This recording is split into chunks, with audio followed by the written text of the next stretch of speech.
In the NASCAR Craftsman Truck Series race here at Atlanta Motor Speedway. Zane, obviously a little bit of trouble today with the weather, not letting us get qualifying in, but talk to us a little bit of how your team will prepare for tomorrow.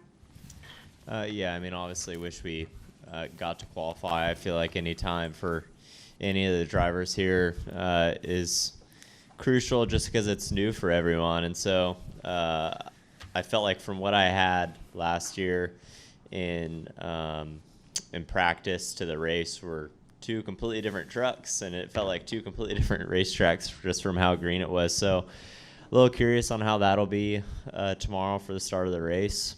Obviously, we'd seen how treacherous they could kind of be when it's a really green racetrack. So I think that's on a lot of our minds going to tomorrow. But it's cool to be on the pole with obviously Freight sponsoring the race, and then the Freight truck on the pole. So it's cool to see. All right. Well, now I'll take questions for Zane. If you have one, raise your hand. We'll start here with Dustin in the middle.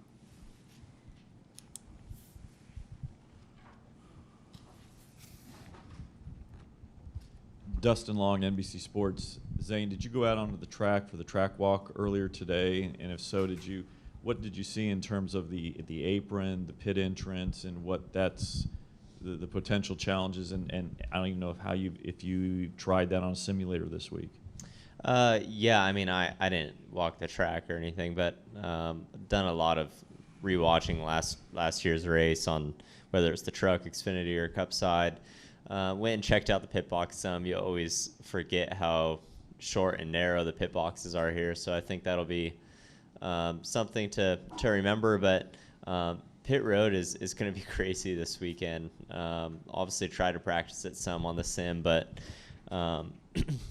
it'll be brutal if you have to pit under green. I don't know how many laps you'll lose. I think at least 2. So curious there, but for me on the truck side, obviously a lot of us have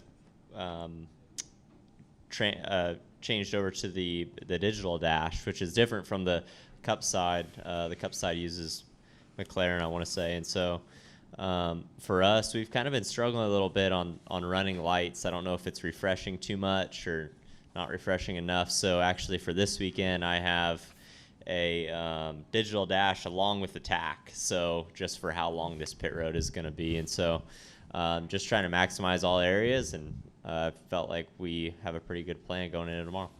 And I'm curious, as you talk about trying to maximize all areas, and most weekends you're trying to get as much as you can from yellow line to yellow line, but because this is so long, because of the penalty that you say you're going to lose a lap or maybe 2 laps under, at least more or more under green, how do you attack pit road? Or are you thinking about that you're going to have to be not pushing it as closely because the penalty is so maybe more severe than at some other tracks?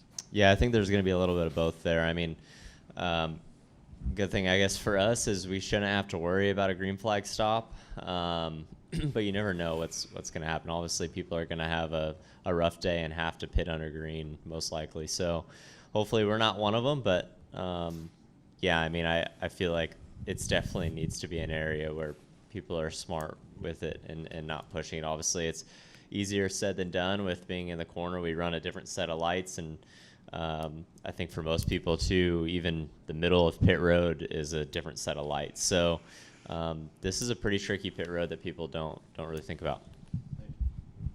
Okay, we're going to go to Wolfgang right here. Wolfgang Monser from Germany, Rennsport Press Agency. Now with no free practice qualifying, how will the setup be done? Is this a challenge for you and your team members, or you just can go in the direction when you raced there last year or years before just to have an idea how to set up the car? Yeah, I mean, it's pretty much back to the COVID times. Even if we did have qualifying, you're only going to really get a feel for heights and if you're hitting anything a little bit too hard. And so hopefully that's not the case, but I feel like my whole team at Front Row Motorsports does a great job on preparation, obviously. We kind of live this world, though, even with the 15 minutes of practice. So recently it's been good, so hopefully it stays good. All right, any final questions for Zane? Okay, go to Deb and then Doug in the back. Deb Williams, Auto Week. This is kind of looking ahead, but you are one of the ones testing Monday in the tire test at North Wilkesboro. What does this mean to you to be, one, included in that, and two, racing at North Wilkesboro? Yeah, I mean, I think it'll be a pretty cool event. It's been kind of cool to see the updates on my Twitter of just that place coming alive. Obviously, we'd seen that late model event, how packed it was. So I can only imagine how crazy it's going to be for the truck. Is Xfinity going there? Oh, okay, truck and cup race. But yeah, I mean, it'll be a cool event. I'm excited for it. I know my whole team are they're all racers, and especially my engineer and crew chief. They grew up short track racing, and so they're excited for it as well. All right, Doug, go ahead. Hey Zane, Doug Turnbull from PRN and WSB Radio here in Atlanta. What is the difference in your strategy being you're an established driver in the truck race, but in the Cup Series you're coming in as a part-time driver and brand new at it? Do you tackle these races differently, especially given their wild card nature with the super speedway arrangement? Yeah, I mean, I'm definitely lucky. I'm already locked into the playoffs on the truck side, for one, and so if stage wins are there, which we should, if we have a good initial restart and we're able to stay out front, we should be able to chase that stage one win, and I think that's pretty important. But yeah, I mean, just being locked in the playoffs is huge this early in the year. And on the Cup side, I'm simply just trying to complete all the laps and get as much time as I possibly can in the Cup car. And just I feel like on that side of things, or the Cup side of things, it's so crucial to have time in that thing. It's just so much different than anything we race, and so that time I've been able to get has been important and a big learning curve. All right, any final questions? All right, Zane, thanks for spending a little bit of time with us. We wish you the best of luck tomorrow.